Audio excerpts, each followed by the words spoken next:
Today is January 15th, the first day of the month of Shvat.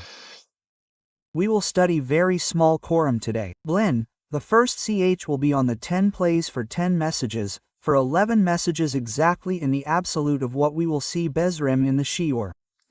And today, the Shior will be so we return to the list, except Alexandra, the guide to whom we wish much success on all these spiritual and material paths, and at the same time, of course, a great reflection for all the sick of Israel. Esther Batkara, who also bought a quorum, but she will be on the list.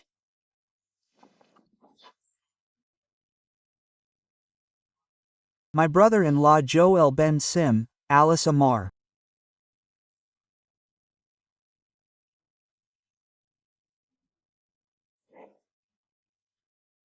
Jess.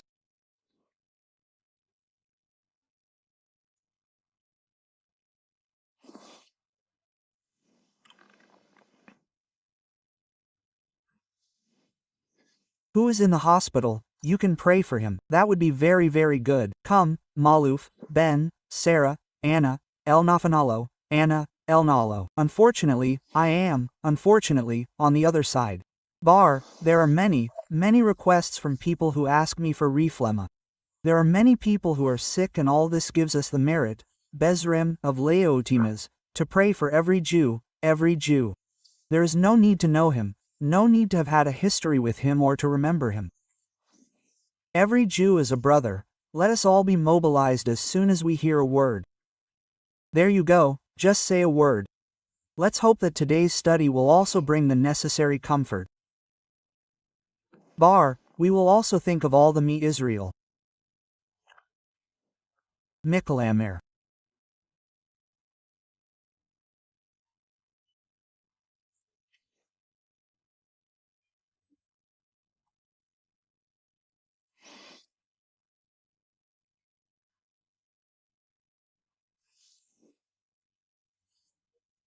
Accompanies you on all your paths.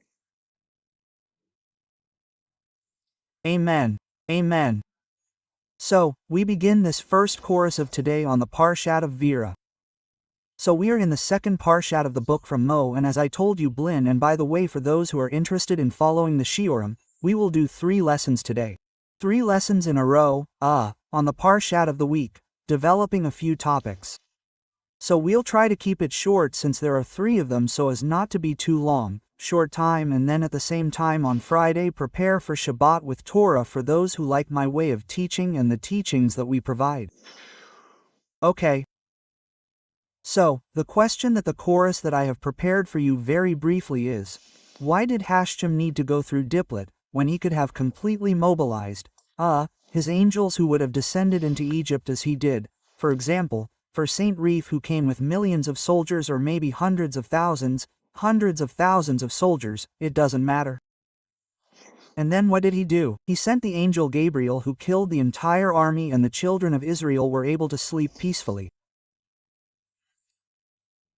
Why did Akadu Baru'u need to stay back, put Moshe and Aaron in, do the D-plays and get the children of Israel out with Pharaoh's permission? And as I told you, he could have also done as he did in the 9th plague, the plague of the rock, the plague of darkness. Put them in a situation of darkness, they would not have been able to get out, and then he would have gotten out. There are many scenarios. He would have put them all to sleep for a month like you do when you put someone in a coma, and the children of Israel would have come out bedrama. They would have come out joyful. There would not have been all these balagains. Why? Why did Bez Yuho need to go through these 10 stages that are called the 10 plagues of Egypt? So, we will give 10 reasons. There are many more. There are reasons that are very spiritual, very esoteric, like the Sphirotes and so on. Dipple versus Disferat, to repair them. But we will stay with the teaching of Drash and Remez so that we can live in our days. Well, Zerachim, the reason for the Diplay, because as you know, the Diplay of Egypt took place, of course, about 3,400 years ago in Egypt, but it is a universal message for the entire generation. So without further ado, let's start the Shior Bez Rashim with the first T. The first thing is that at that time there was a lot of idolatry, and Quidubaru wanted to show that he was simply ruling his world. As Pharaoh said, I am God and it is I who made the Nile. God came to make him understand that the Nile has become a blood, that you have been discovered doing your excrement in the line. He was seen by everyone, so you're just a human. And so he hid inside an island so that no one would see that he was in the toilet. And what did he want to do? Simply set the record straight. Yes, bored, but he succeeded because the third time the Egyptians would say Et Bauhimi. Except, the creator of the world finally managed to be known not only by the Egyptians but also by the Hebrews, because when God is absent and we don't see him, we don't hear him, we see injustices, the Arkim who succeed, the Tadikim who keep losing, and so on, we ask ourselves, but where is God? Baruch who wanted to reinstate in a certain way the fundamental principle of the creation of the world. That is why for us Jews, the first Jewish holiday is Pesach and not the Rosh Hashanah, which commemorates God's revelation of the creation of man. So, as I said, you have read the first reason, to set the record straight and show that he was the master of the world, that he was God who had a God and that he was there. Secondly, even if God makes nature work according to a logical system that he created since the creation of the world, he can also act above nature and perform truly supernatural miracles. And he is unlimited, as is written in Bitaka or Netuya. So this is a very important subject that would require a course in itself. That the creator of the world not only wanted to show that he existed, the first reason, but the first is that he can also react above nature, and that this philosophy, moreover taken up by certain philosophers of the nations of the world, intervenes in the fact that, even among us, the Jews by the way, it is necessary to know this, does the creator of the world intervene only through the fundamental natural principles, that is to say that D and D make four, or can he act and perform miracles that are supernatural? The answer is that in the world in which we live, we can also have God on principles that are supernatural. And this is a message that God sends Bitzaka Bizroya. With a strong hand and an outstretched arm, I brought you out of the land of Egypt. What does that mean?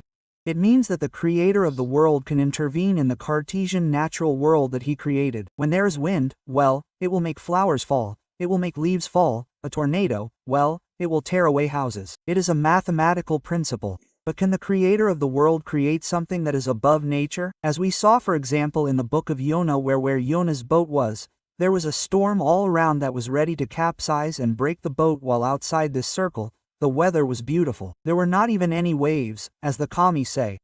So we see time and again that the creator of the world performed miracles that were supernatural and that even awakened the eyes of the kings of the nations of the world. Third reason, simply to re-establish emunah, faith within his people and also in the eyes of the nations of the world. The nations of the world understood and saw that Behemoth, the creator of the world, existed. This restored faith to such an extent that, according to some calculations by our masters, there were more than hundreds of millions of nations in Egypt. Rabbanubaki says 900 million. This seems an incredible figure, but in any case, many went out with the people of Israel in faith to follow us for 40 years in the desert beyond the clouds of glory. What did Akadubu want to restore Lana? Not simply to believe in God, because we can absolutely say that God exists, but I don't agree with that. There are many people who will call you God, like chance, whatever you want, nature, there is an energetic force, but then they remain ate, they remain in their world. The third reason why Akadu established the prayers in Egypt was to re-establish emunah among the people of Israel and also in the eyes of the nations of the world. The fourth reason is that birth is a miracle. So, listen carefully, this reason is magnificent. It's true that it's incredible when you see how they created computer-generated images like this of how a child comes into the world. From the moment the man's seed meets the woman's egg, what happens inside the mother's womb, how the child transforms, and everyone agrees that the birth of a person is a miracle. And this same image is repeated here, just like birth. So this is the fourth reason why God sent prayers directly to the children of Israel by putting the Egyptians to sleep or killing them. Just as birth is a miracle, so the birth of the people of Israel, who will come out of the land of Egypt, would have been accompanied by the 10 fingers of the midwife, the 10 fingers that are represented here by the fingers. Etzbah, Elikim, therefore the finger of God, by miracles, so that, each time the anniversary of the birth of the people of Israel comes, the feast of Pesach, we can recount in detail the place, date, and so on, how we were born and how many miracles accompanied us for this birth. Why? So that we realize how worthy it is to belong to the nation of Israel, since our birth, unlike the nations of the world, when we look in the Bible, I'm talking about the Bible, after all, everyone thinks what they want. When we see how the nations were born, there are no miracles that accompany them. Look in the book of Bereshit, in the story after Noah and the flood, comes the creation of the nations of the world. We see no miracles that were performed for them. On the other hand, at the birth of the people of Israel, we see that the 10 fingers of the hunting woman, Dekadu Baru, brought us out of the land of Egypt so that we would be the only people in history to commemorate a festival all together. The festival of Pesach. I don't know if you realize what Pesach is. Pesach is the festival commemorating the birth of the people of Israel. Imagine that the Golo, the Americans or I don't know who, commemorate the birth of their people. Davade is something that, as Ben Gurion once said, a UN representative at the time said to him, "Where do you get your legitimacy in the land of Israel?" He asked him where from. Well, from the Bible. We are a people who were brought to Egypt with 10 miracles that brought us out of the land of Egypt. He asked him, "But you who are an American, what was the name of the captain of the ship that was the first ship from Iceland and Ireland?" He said, "I don't know." He said, "What did you eat when your great-grandfather was in that boat?" "I don't know." Quote, he said, "Well, we Jews, can we tell you who got us out? Who was the captain of the ship? Who was his second in command? It was Aaron. What did we eat? Matzah. Where did we go? What station did we stay there?" Quote, the person looked at Ben Gurion and said, "Listen, it's true that you are the only people who are able to tell us so many details about the birth of your nation. What did you eat? Where did you go? What did you do? How incredible!"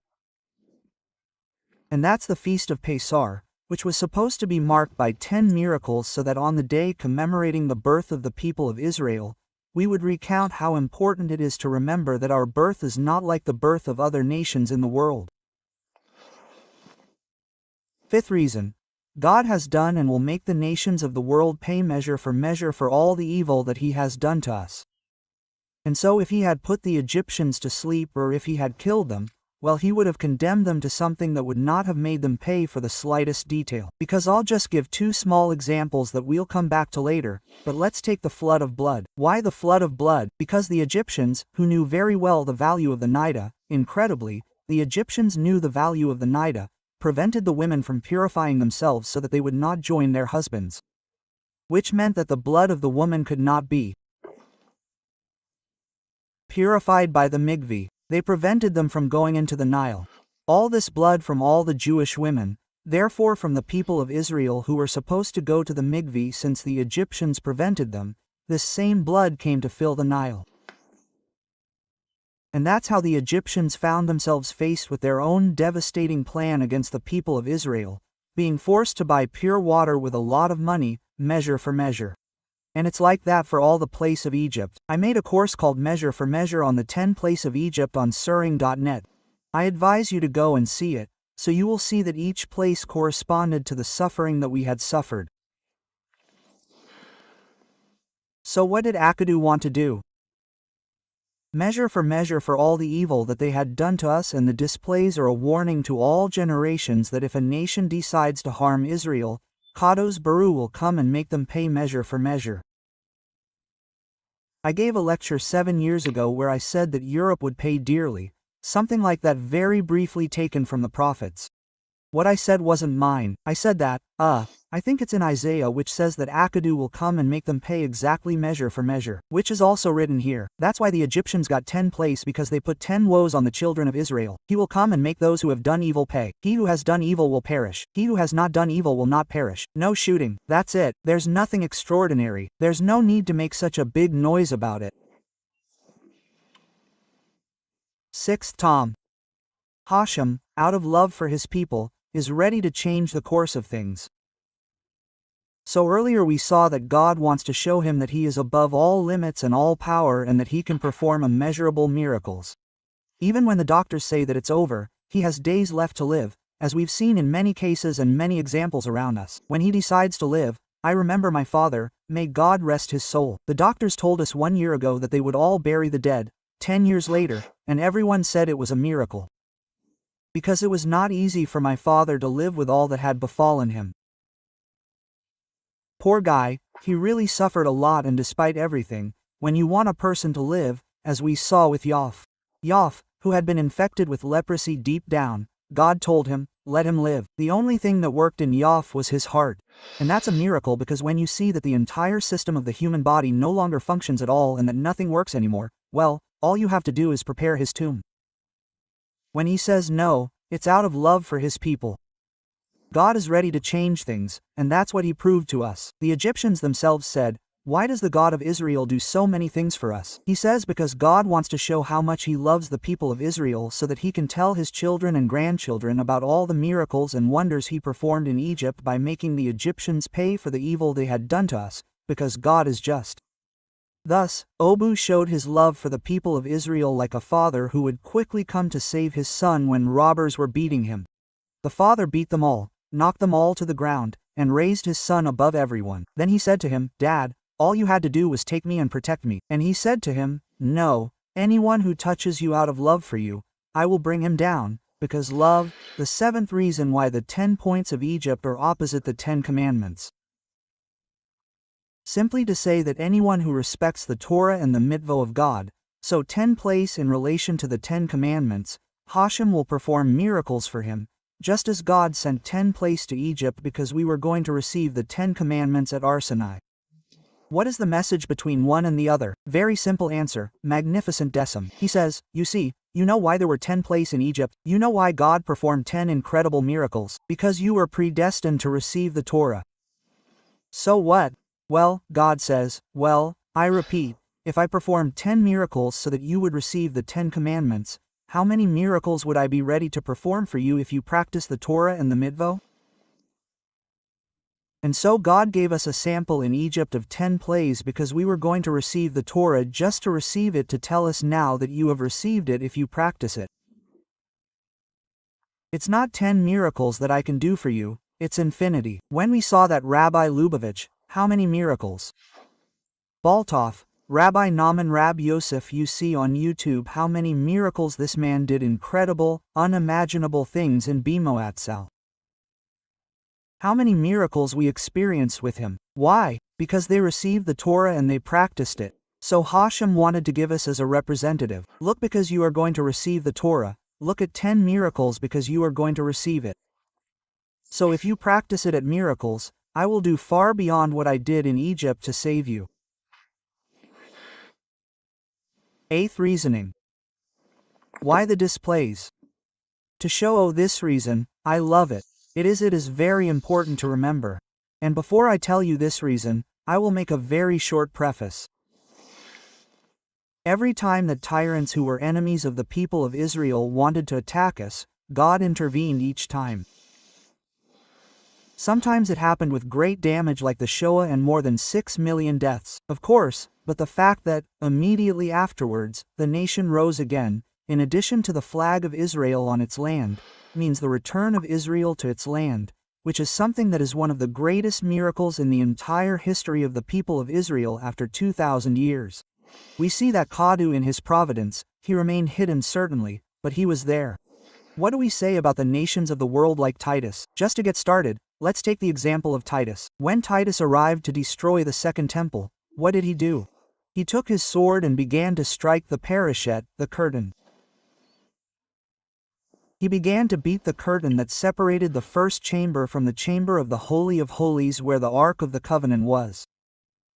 Okay. And blood flowed from the curtain. Titus was very proud. He took the menorah, he took it with him on the boat, they returned to Rome, and then Kadu launched a terrible storm and, it almost capsized Titus's boat. What did Titus say? He said, I understand. The God of Israel is strong only on land. He is strong only in the ocean, but on land, I can defeat him. Quote, that is to say, there is a kind of psychological game like that. Sometimes, he acts here but he will not act there. And what did the nations of the world do? They said, be careful, in Israel their God is strong, but but outside of Israel he is less strong. Pay attention, on the oceans, he is strong, there, he is not strong. In the sky, he is strong, on land, he is not strong. On land, he is strong, in the sky, he is not strong. Listen carefully to this reasoning because it is extraordinary. When we observe and analyze the displays, we will observe something incredible, as I told you, to show that he is the absolute master of all places and all the elements of this world. How? In the water? What did Hashem do? It starts with water and it ends with water.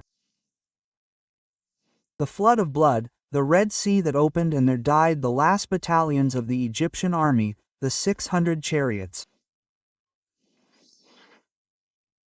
So when the Egyptians saw the flood of blood, when they saw at the end the Red Sea, they said, there is someone stronger than Poseidon.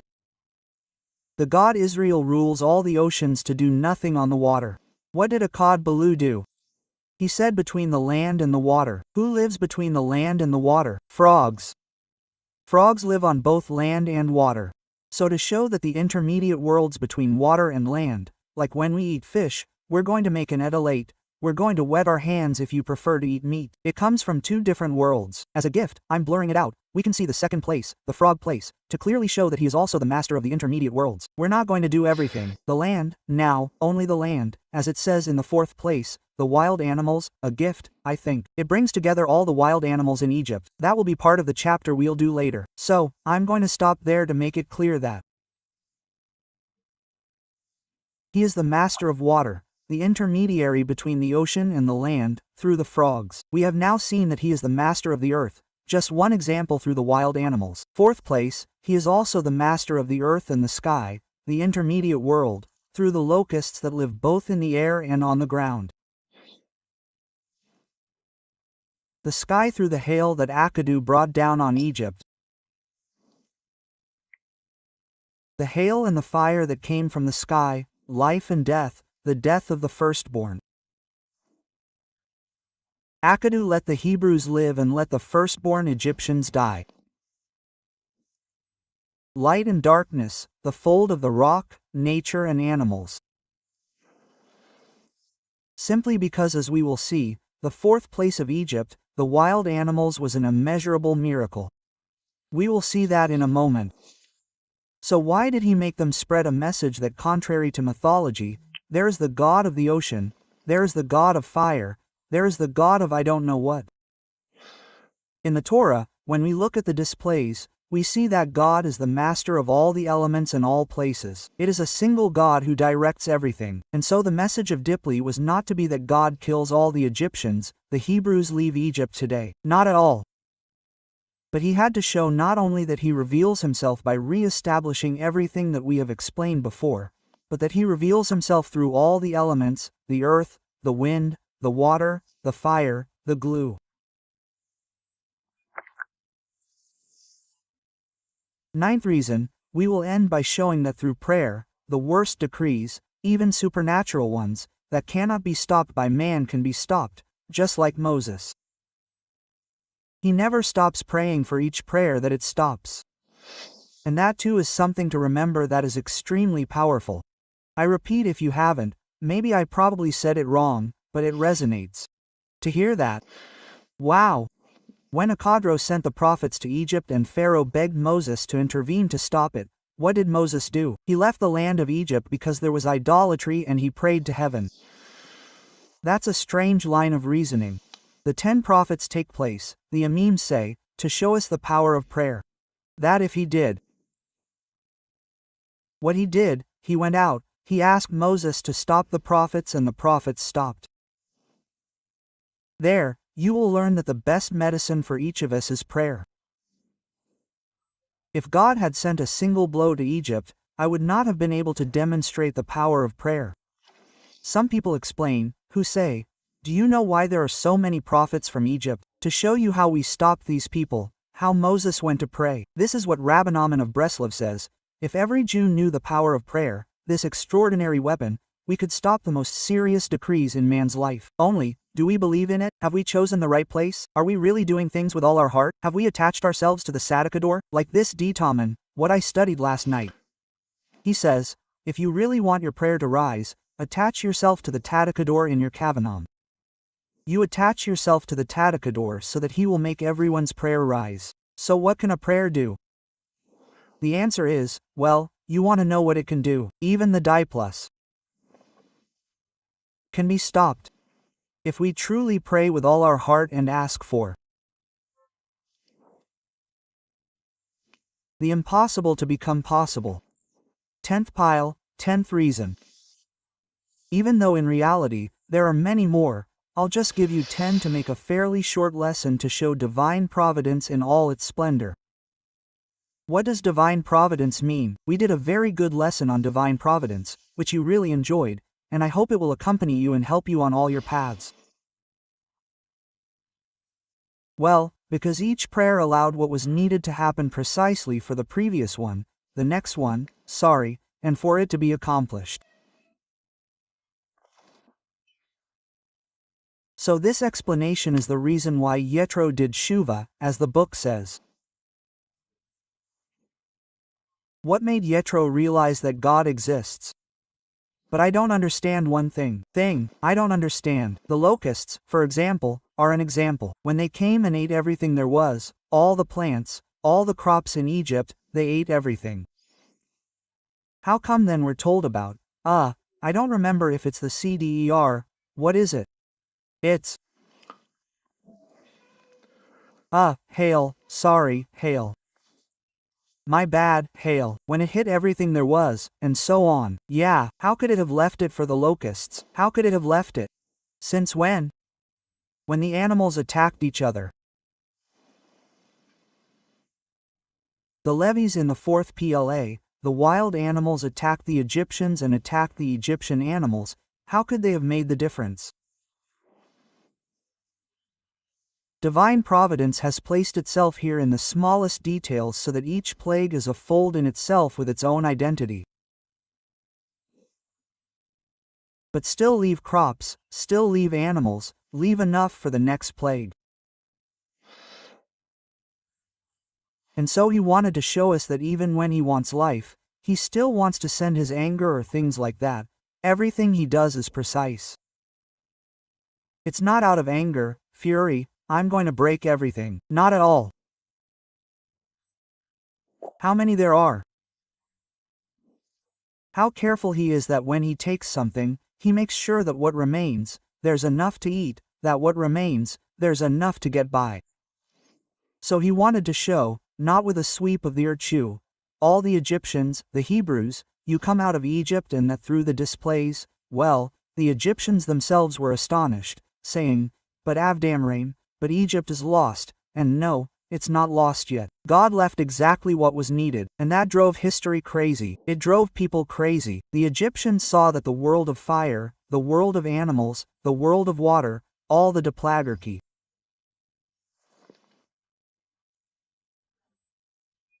A chronology as precise as a Swiss watch, so precise that it left exactly what was needed for the Kiddushim of the next episode.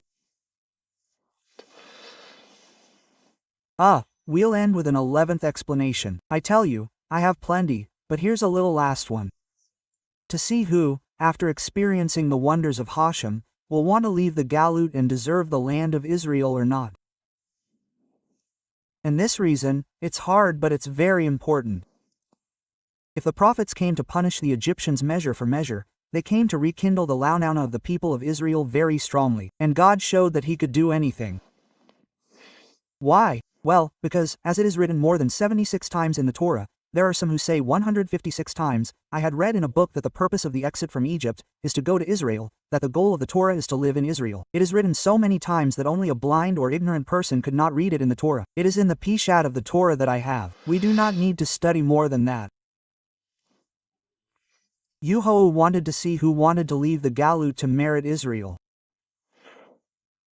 And that is why the plaies appeared not for the Egyptians exceptionally but for the children of Israel to hide the shame of 80% of the children of Israel who preferred the Galut and did not want to return to the era of Israel. And unfortunately even the 20% had agreed to leave the Galut but in the fault of the Emglim did not agree to conquer Herod Israel. And that is also one of the things to remember, and that is why at PES we will not make the same mistake again in singing the Shanaba Bushalom in Benuya next year in rebuilt Jerusalem. Why? Because the whole purpose of the Exodus from Egypt is to go to Israel. And if you tell me the Torah, the answer is very simple. The Torah is the way of living in Israel. If you practice the Torah and the Lesvot, well, shalom. The wages of the harvest of the children of shalom, of wealth.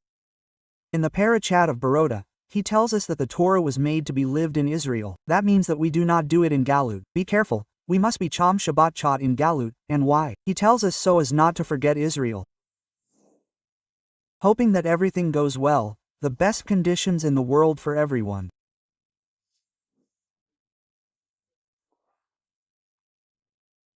To have. I'll see you soon for the next CH Cole.